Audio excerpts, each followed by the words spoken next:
Hola, ¿qué tal? ¿Cómo están? Muy buenas tardes, buenos días o buenas noches. Sea cual sea el caso, sean ustedes siempre bienvenidos a una emisión más de Anime al Diván, este podcast de Tadaima, en el que de este lado del micrófono Fruit Chicken platica con ustedes lo que estamos viendo esta temporada, lo que resulte interesante y lo que, pues, consideremos digno de comentar. Y bueno, pues en este episodio quiero dedicar, algunos minutos a platicar sobre una de las series que personalmente más esperaba de esta temporada y que pues está haciendo algo bastante interesante tanto por buenas como por malas razones. Estoy hablando simplemente, obviamente, de el verano en que Hikaru murió o Hikaru ga Shindanatsu, que ha ido planteando algunas cosas muy interesantes y de las que quiero platicar con ustedes en este episodio. Para ir entrando en materia, como siempre, un pequeño resumen de la historia, una pequeña sinopsis para que quien no le está siguiendo tenga más o menos una idea de qué se trata este cuento. La historia sigue a dos chicos, uno llamado Yoshiki y el otro llamado Hikaru, que pues son bastante cercanos, pero que su relación ha cambiado a raíz de un incidente muy particular del que Yoshiki sobre todo ha tomado nota.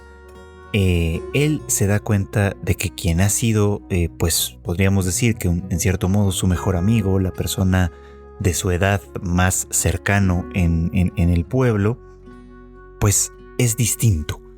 No parece ser exactamente la misma persona que él conocía. Y todo esto ha ocurrido a propósito de un incidente particular que ocurre meses antes de que arranque la historia, y es este en el que Hikaru, este amigo suyo, se adentra en el bosque, en la montaña, y cuando regresa, pues ya no es esta misma persona, ¿no? Yoshiki se da cuenta, a pesar de que este nuevo Hikaru pues conserva todos los recuerdos y toda la personalidad del Hikaru que él solía conocer, pero algunos pequeños detalles, quizá algunas pequeñas conductas, algunas pequeñas reacciones le hacen sentir que no es la misma persona que él solía conocer, a lo que Hikaru pues responde positivamente, ¿no? Contándole incluso los pormenores de lo que ocurrió, que es ciertamente muy triste, ¿no? Y esto es que durante este viaje, durante este paseo, llamémosle, durante este momento en el que Hikaru se adentró en el bosque, algo lo hirió de muerte, ¿no? Y entonces esta criatura, esta entidad que es representada un poco como una especie de viscosidad, ¿no? De criatura informe con características de viscosidad, vamos a dejarlo así, pues toma posesión de alguna manera del cuerpo de Hikaru y con ello, por así decirlo, lo devuelve a la vida. Pero, pues es un hecho, ¿no? Que Hikaru, el verdadero Hikaru, murió en esas circunstancias extrañas, y el que está ahora aquí presente no es ya más este mismo ser como tal, ¿no? Yoshiki, desde luego, creo que reacciona de una manera que no podría decirse que es con sorpresa, ¿no? Puesto que al ser el mismo quien propone de alguna manera esta idea y quien se lo cuestiona o se lo plantea, bueno, pues no diría yo que me da la impresión de estar sorprendido, sino más bien como de estar horrorizado, ¿no? Horrorizado por lo que ha ocurrido, horrorizado por lo que tiene enfrente, que es ahora una entidad sobrenatural, y pues sumamente confundido por lo que él mismo siente, ¿no? Puesto que su relación con Hikaru es su relación más íntima en muchos sentidos. Tienen o tenían un vínculo bastante sólido, ¿no? disfrutaban muchísimo de estar juntos, prácticamente crecieron juntos. Y entonces, bueno, para empezar, ponernos en su posición, imaginarnos en su posición de aceptar o validar, ¿no? Que esta persona, para empezar, ya no está con vida y que a quien tenemos enfrente, a pesar de lo bien que lo representa, pues no, definitivamente no es la misma persona. Bueno, pues es definitivamente algo muy, muy difícil de tragar. Esa es en términos generales la premisa de la que parte esta historia, de la que por cierto ya hemos hablado un poquito en el Mangaholics, este podcast que conduzco en conjunto con Antonio Valdés. Justo hablamos un poquito de esto y bueno, ¿no? Yo en aquel momento creo que comentaba también que era una historia de la que yo tenía muchas expectativas, ¿no? No había leído el manga yo en ese punto, bueno, no lo he leído en realidad todavía, y quería esperar, pues ahora sí que a la adaptación animada para conocer y entrar en contacto con esta historia, ¿no? Hay algunos puntos que ciertamente llaman la atención. Primero, para enfocarnos en la parte, en lo que les decía al principio, ¿no? El tema negativo de todo lo que ha llamado la atención sobre esta historia tiene que ver un poquito con la traducción que se hizo en Netflix sobre algunas de las interacciones de estos dos personajes principalmente, ¿no? No voy a entrar demasiado en detalle, creo que ya se ha comentado lo suficiente al respecto en distintos espacios, medios y por distintas personas. Pero bueno, la traducción que utiliza la plataforma de Netflix en este caso, pues como que le baja mucho el tono a la intimidad, digámosle así, que tienen los personajes de Yoshiki y Hikaru, ¿no? Sobre todo que este Hikaru, que no es el Hikaru original, sino que, insisto, ¿no? Es esta criatura extraña que de alguna manera ha tomado posesión del cuerpo de Hikaru, pues tiene, decíamos, sus recuerdos, su personalidad y demás, y actúa como ellos, y no tiene aparentemente ningún empacho en hablar desde el corazón, ¿no? Y entonces habla constantemente, tanto desde el primer episodio hasta el tercero, que es el último que hemos visto, habla constantemente de la necesidad que siente de cercanía con Yoshiki, ¿no? Que, bueno, decíamos, en japonés utiliza un par de variantes de suki, que todos mundo reconocemos como gustar o querer, y que puede ser en realidad interpretable de distintas formas según el contexto, ¿no? Pero creo que precisamente en este contexto en el que se da en conversaciones muy muy íntimas con criaturas que, bueno, sobre todo con una criatura que tal vez, a pesar de encarnar a un ser humano, no necesariamente lo entiende del todo, pues la forma en la que tiene que expresarse tendría que ser mucho más cruda, quizá mucho más directa, mucho más clara en cierto sentido, pues, porque está hablando desde su punto de vista, pues con el corazón en la mano, ¿no? Y por eso es que creo que es importante que se entendiese este concepto de alguna manera, esta manera.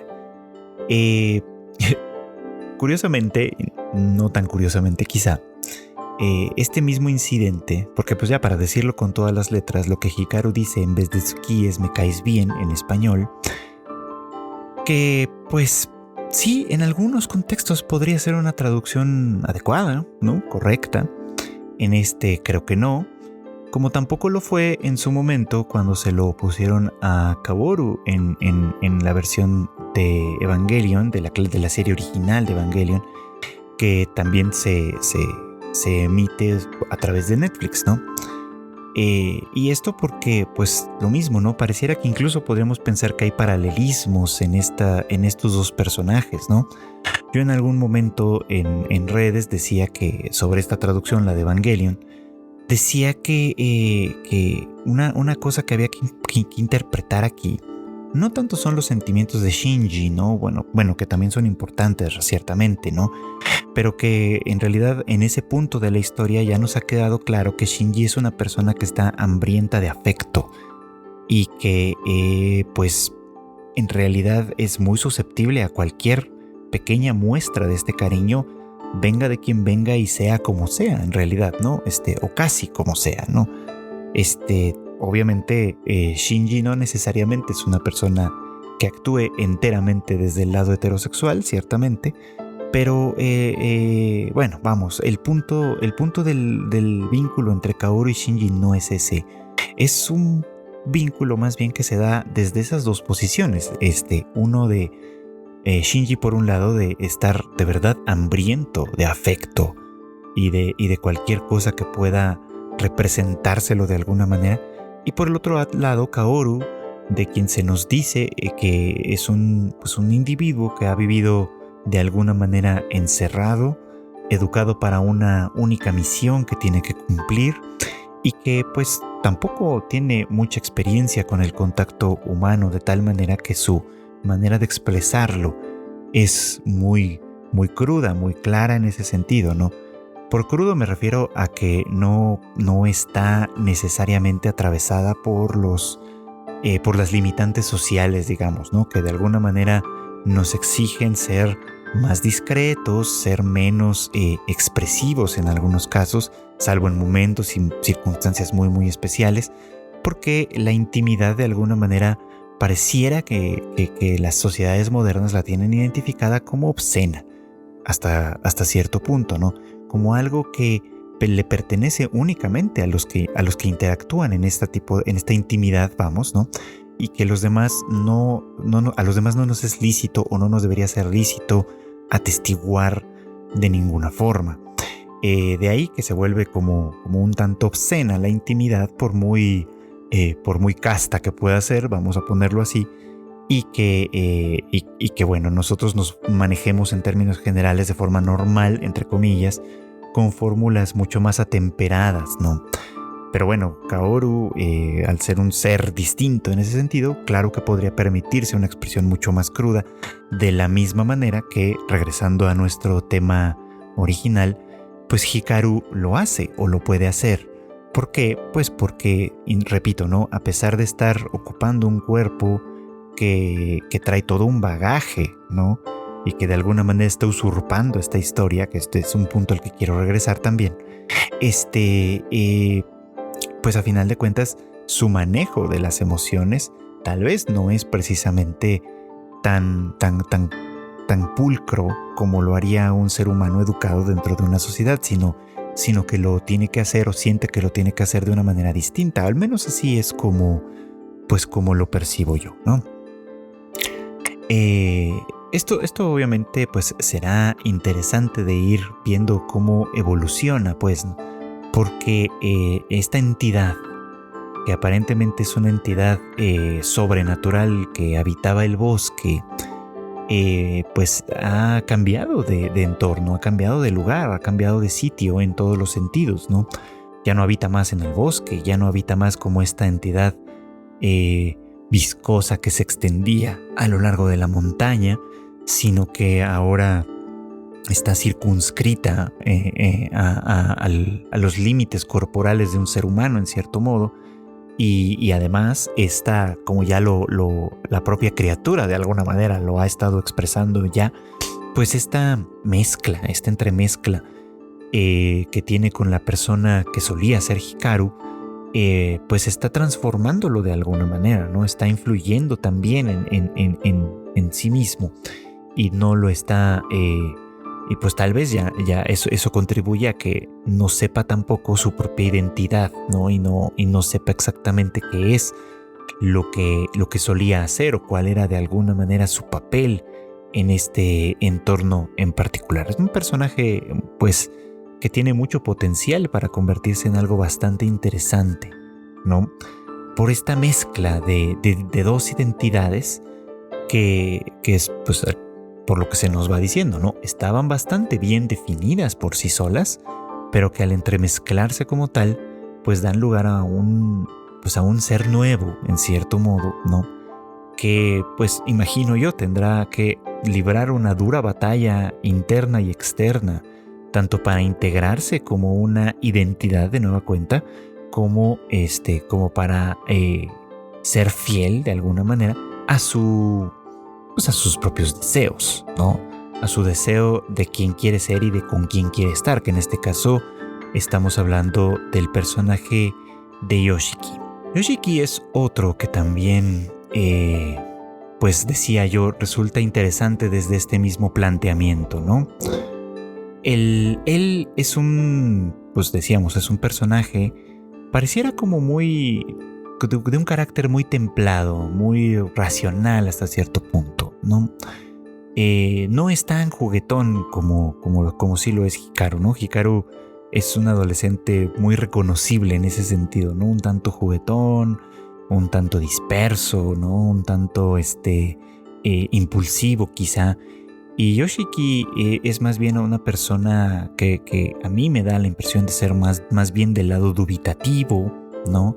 Del lado reflexivo, que pues sí, esto muestra un carácter tranquilo, reposado quizá, ¿no? Que podría hacerle parecer confiable en cierta medida, pero también inspirar alguna desconfianza. Es peculiar en este sentido, ¿no? No parece alguien con quien sea fácil a quien sea fácil acercarse, pues, ¿no? De tal manera que sorprende o podría sorprender que Hikaru haya roto un poco la barrera con él y haya podido acercarse hasta el punto en el que desarrollan ambos este vínculo sumamente íntimo, ¿no? En el cual uno y el otro son muy importantes, pues, ¿no? Para el otro, ¿no? O sea, la fortaleza de este vínculo los hace sumamente unidos y los hace, pues sí, ¿no? Que de alguna manera su relación trascienda las formas hasta cierto punto de algo, pues de algo que simplemente parará en una amistad, ¿no? O sea, es un nivel de intimidad que va bastante más allá y que, bueno, pues de momento podríamos decir que no tiene como tal el nombre de una pareja o de un noviazgo, o no lo tuvo incluso, ¿no? Estaban todavía en el nivel de ser amigos, los amigos más cercanos, inseparables, pero que pues ahora sí que dentro de la intimidad del vínculo que compartían, parecía que había algo que fuera un poquito más allá, aun si todavía no tenía nombre. De tal manera que pues es comprensible, ¿no? El shock que Yoshiki debió haber sentido pues todos los meses desde que Hikaru vuelve de la montaña hasta que pues eventualmente decide confrontarle, ¿no? Y exponer lo que viene pensando desde hace tiempo y que parece ser además el único que lo ha percibido, el único que se ha dado cuenta. La familia, la mamá de Hikaru, por ejemplo, digo, hasta el momento no sabemos, ¿no? Cuál es su posición al respecto, si se ha dado cuenta o no. Pareciera que el único que se ha dado cuenta es Yoshiki. Y al confrontarlo, por supuesto, ¿no? Este nuevo Hikaru no tiene otra más que reconocer que sí, ¿no? Que el original Hikaru pues ya murió y que pues ha tomado posesión de este cuerpo, ¿no? La entidad en cuestión no reconoce haber sido responsable del homicidio de Hikaru, no reconoce haberlo matado. De hecho, le confiesa esto, ¿no? Que cuando lo encontró, pues ya estaba prácticamente a punto de morir, era insalvable la cuestión, ¿no? Y entonces, pues, de ahí fue donde ocurrió de alguna manera esta mezcla, cuyos pormenores obviamente todavía no son un tantito misteriosos. No sé si se vaya a profundizar o a abundar un poquito más en ello, pero bueno, es en este momento en el que la vida y la muerte están en la misma frontera que esta criatura de alguna manera es quien ha tomado el cuerpo como tal, ¿no? Entonces para Yoshiki esta confirmación pues debe ser en primeros términos una pérdida, ¿no? El inicio o el arranque de un duelo, ¿no? Que pues es una experiencia perfectamente normal, que es una experiencia perfectamente con la que podemos conectar cualquiera que haya tenido una pérdida de alguien muy cercano, un padre, madre, abuelos, hermanos, no, parejas, en fin, cualquiera que haya atravesado por una pérdida de esta índole, creo que puede entender el shock de ir comprendiendo paulatinamente que la persona que ha fallecido, la persona que nos ha dejado, pues no volverá más, ¿no? Y que lo único que vive o que continúa existiendo de esa persona, al menos en nuestro plano, dejémoslo así, pues son los recuerdos que tenemos de ella, ¿no? Recuerdos a los que habitualmente, pues la mayoría de nosotros quizá nos aferramos un poco, ¿no? Que recuerdos a los que les prestamos mucha atención y conservamos en nuestra mente como nuestros más preciados tesoros, quizá, porque son lo que nos mantiene vinculados a esta persona que ha dejado de existir, que ha dejado de estar en este plano. Entonces, pues sí, la confirmación de alguna manera para Yoshiki debe de ser algo bastante fuerte, pero interrumpida en buena medida, porque Hikaru como tal pareciera que no está muerto, ¿no? O sea, por ponerlo en estos términos, ¿no? Cuando tenemos una pérdida de manera normal, de manera ordinaria, pues esto, ¿no? Tenemos todo un ritual para ello, o una serie de rituales para ello, ¿no? Desde, pues sí, ¿no? El funeral, el entierro, la cremación o lo que sea que estemos haciendo, ¿no? Todos estos rituales que se hacen en beneficio de quien ha fallecido también se hacen en beneficio de quienes le sobreviven, porque es como una manera de simbolizar, de representar, claro, de darle cierta solemnidad, por supuesto también, a un momento que va a ser una transición en la vida. La vida va a dejar de ser la misma una vez que transcurramos por este ritual. Cosas van a cambiar. Y aunque la mente toma tiempo en ajustarse a esa nueva realidad, el simple hecho de que tengamos un ritual que corresponda con ello nos marca este momento, ¿no? Esta frontera entre un momento y otro, ¿no? Entre un pasado que no volverá y un presente al que tendremos que irnos ajustando propiamente dicho, ¿no? Pero bueno, la experiencia, digamos, de este ritual marca ese punto de reinicio, por así decirlo, ¿no? A partir del cual podemos o vamos a retomar nuestra experiencia en términos generales, ¿no? Y bueno, digo todo esto porque básicamente Yoshiki no tiene la oportunidad de vivir pues como tal, esta experiencia, ¿no? Porque para todo el mundo, para el resto del mundo, Hikaru no ha muerto. Y desde cierto punto de vista, efectivamente no ha muerto, ¿no? Esta entidad, este ser que ha tomado posesión de su cuerpo, no solo toma posesión de este cuerpo, sino también de estas otras cosas que conforman nuestra identidad y nos hacen reconocibles ante los demás, ¿no? O sea, ha tomado posesión de sus recuerdos, de su personalidad, de su voz, de sus manerismos, e incluso de su relación con Yoshiki, puesto que esta nueva, pues esta entidad, vamos, ¿no? Esta criatura, tal vez por la mezcla que hay entre su propia esencia y la esencia de Hikaru que habita o todavía habitaba el cuerpo de este chico, pues incluso con él, ¿no? Ha mantenido con vida esta relación de intimidad personal, ¿no? Que hace que contribuye desde mi perspectiva a que Yoshiki no pueda realmente enfrentar un duelo como tal, ¿no? Porque, repito, ¿no? Desde este punto de vista y con esta experiencia tan extraña, Hikaru pareciera como que no ha muerto de verdad, ¿no? No ha muerto, sigue ahí. Nunca hubo un ritual de paso que nos señalara que había que despedirse de él, y ahora en estas circunstancias pues todavía menos, porque aunque Yoshiki en cierto nivel sepa perfectamente que se trata de alguien diferente, de algo diferente, en otro nivel por supuesto pareciera como que lo niega, como que se resiste a ello, ¿no? De hecho, esta es parte de lo que ocurre, que es interesante en el capítulo más reciente, en el último, ¿no? Y esto es este momento en el que para los dos personajes hay un momento de conflicto importante, ¿no? Pero examinemos un poco cómo van los acontecimientos, ¿no? El capítulo arranca con esta visita que Yoshiki hace a la casa de Hikaru llevando una sandía, ¿no?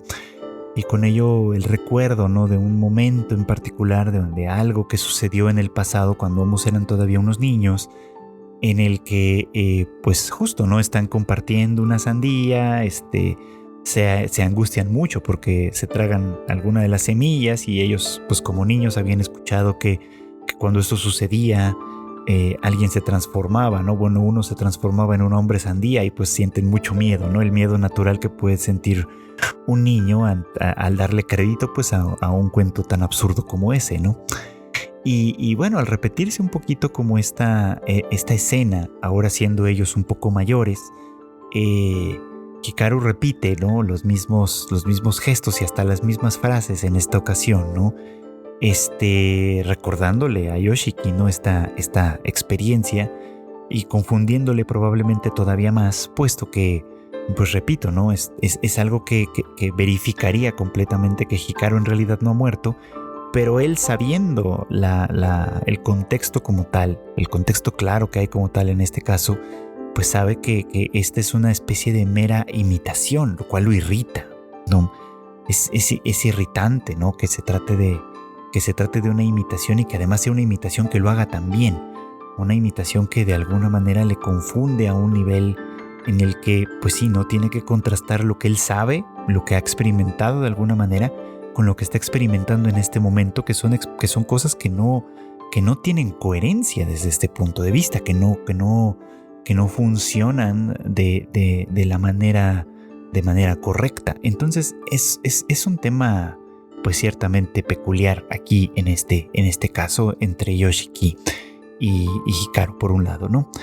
Y bueno, esto lo lleva a entrar en contacto con esta persona, con la señora Rie Kuribayashi, creo que se apellidaba, que ya le había advertido, ¿no? Que ella tiene la capacidad, la cualidad de sentir algunos fenómenos, pues sobrenaturales que ocurren en el pueblo, quizá, y que pues siente que él tiene algo, ¿no? Que él ha estado demasiado tiempo en contacto con algo de esa índole, ¿no?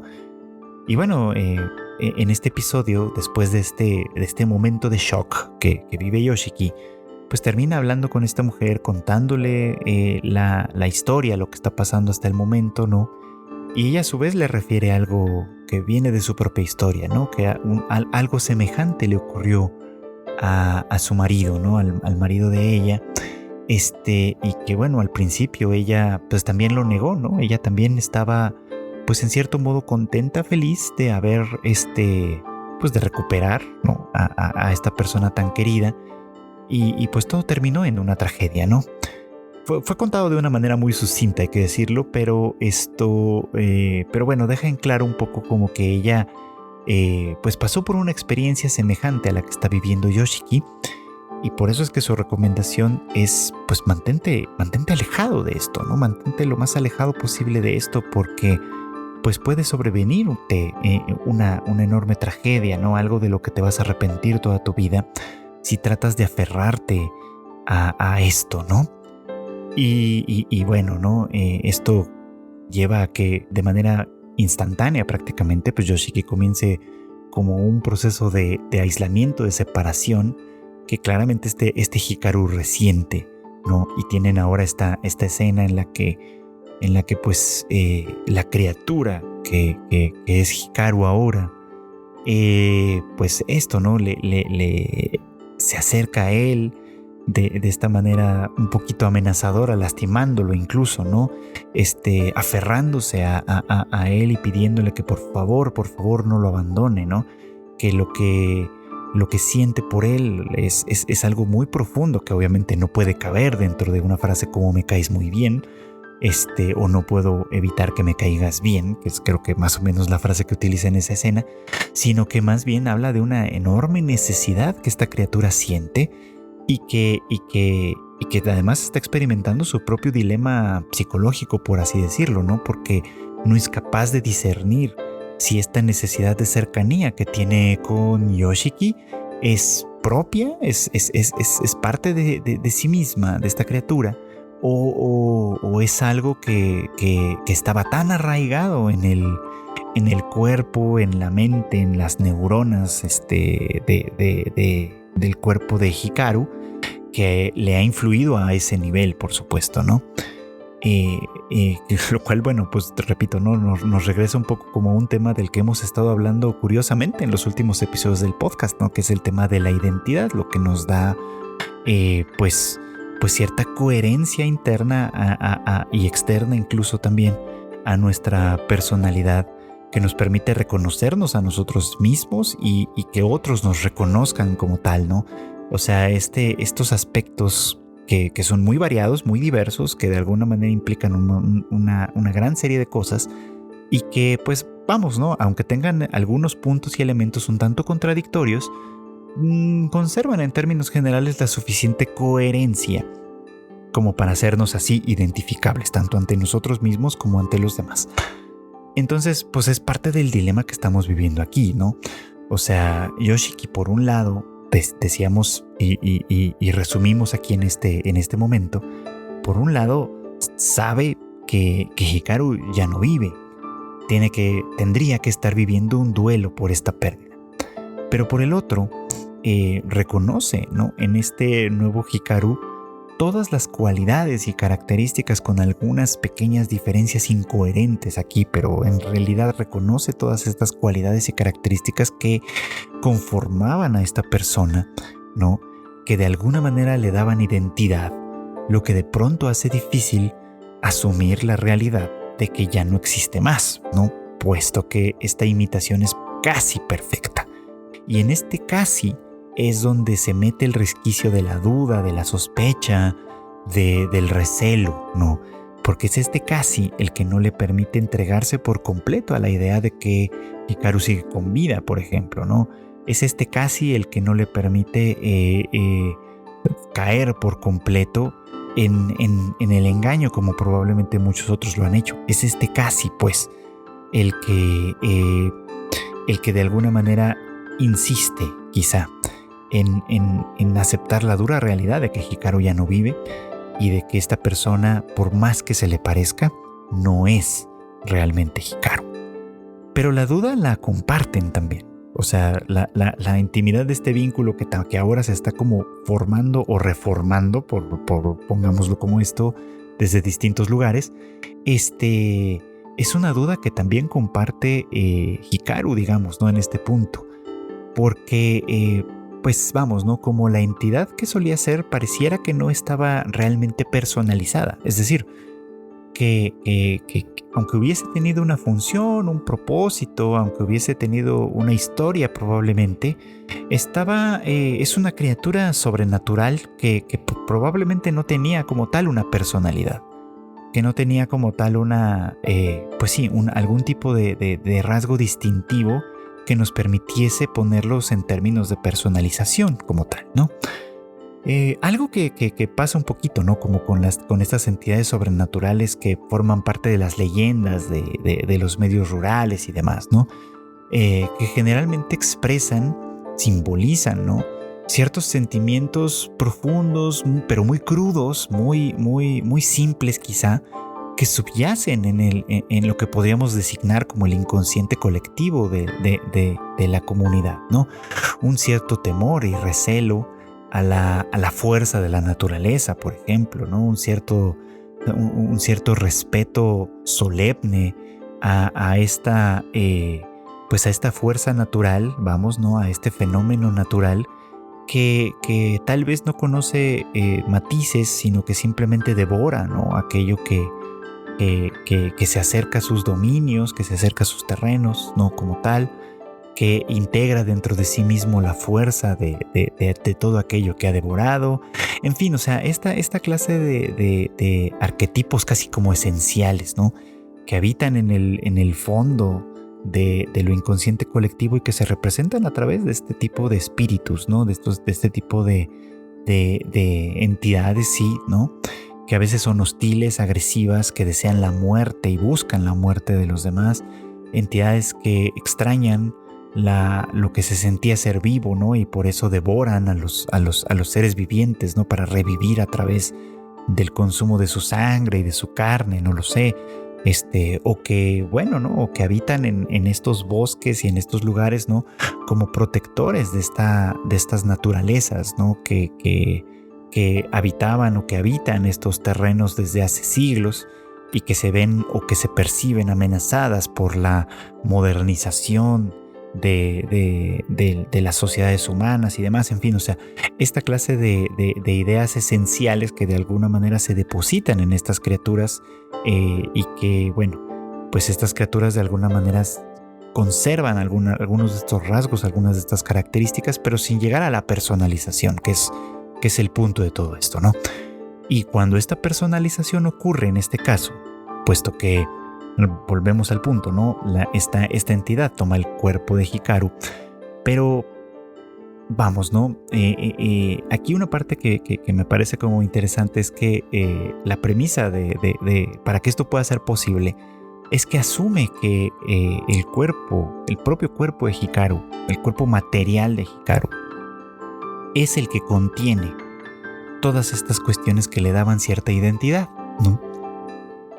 Esto tal vez ya no viene tanto a cuento, pero me parece interesante decirlo, ¿no? Es como si pensara que el espíritu de Hikaru, que es el que ha abandonado ya el cuerpo, pues trasciende incluso esta identidad misma, ¿no? O sea, porque esta identidad pertenecía a este cuerpo, pertenecía a esta temporalidad, pertenecía a este conjunto de piel, músculos, huesos, neuronas, células de toda índole, en fin, ¿no?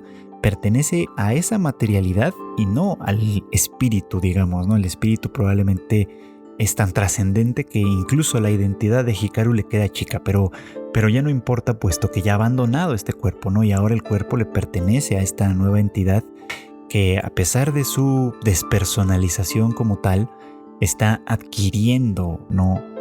A través de todo lo que reside en las células de Hikaru, que está manteniendo artificialmente con vida, está adquiriendo esta identidad. Y por eso también para esta persona, para este nuevo individuo como tal, es una confusión tremenda, ¿no? Entre quién era originalmente o qué era lo que buscaba, lo que anhelaba originalmente, y qué es lo que es ahora, que está ocupando un cuerpo distinto con cualidades completamente diferentes, ¿no? Únicas, además, lo suficientemente identificables como para poder incluso pasar por la persona, ¿no? Que era ese cuerpo originalmente. Entonces, pues creo que estos 3 episodios plantean muy muy bien como los dilemas pues sí, psicológicos que están frente a ellos, ¿no? Porque bueno, ya hemos hablado del duelo, de un duelo inconcluso o roto o fragmentado por esta cuestión sobrenatural. Ya estamos hablando un poquito como de la identidad que de alguna manera confluye, lucha, se contradice, ¿no? En el cuerpo de Hikaru, y de la necesidad de ambos, ¿no? A partir de esta doble confusión que cada uno de los dos tiene desde su respectiva trinchera, esta necesidad de permanecer juntos, ¿no? De negar hasta cierto punto la realidad que están viviendo, ¿no? Negar esto que de verdad está ocurriendo para pues simplemente vivirlo o experimentarlo, ¿no? Como en una especie de puesta en escena, ¿no? Como algo que los dos saben que en cierto modo es falso, pero que al tratar de repetirlo probablemente querrán hacer que se sienta como verdadero hasta cierto punto. No lo sé, esa es una disyuntiva a la que pueden llegar o no. Ya veremos hacia dónde se desarrolla realmente esta historia, pero por lo menos ahí tenemos algunos puntos hacia los que pensar, ¿no? O sea, la naturaleza del vínculo entre Yoshiki y este nuevo Hikaru tal vez va a ser un tanto distinta a la que tenían Yoshiki y Hikaru originalmente, ¿no? Algunas diferencias habrá, por supuesto, ¿no? Porque los dos son conscientes de que están haciendo más bien una representación hasta cierto punto que un vínculo como tal, como solía ser. Pero bueno, pues el hábito hace al monje, dicen por ahí, ¿no? Y pues la representación constante, ¿no? La insistencia constante en darle materialidad y realidad a una cierta experiencia puede convertirla en algo genuino en cierta medida.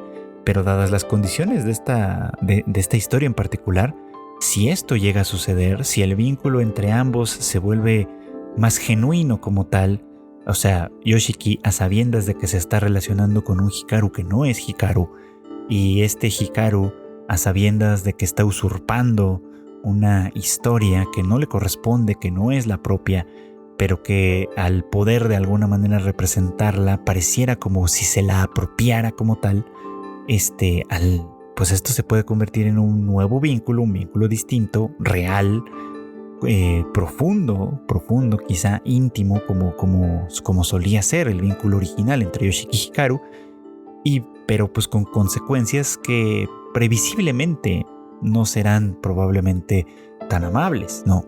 Porque pues ¿no? Este nuevo Hikaru no solo es el reemplazo del Hikaru original y que lo representará fielmente, sino que también está esta otra naturaleza informe que también reside dentro de él, que nos ha dado ya algunos unas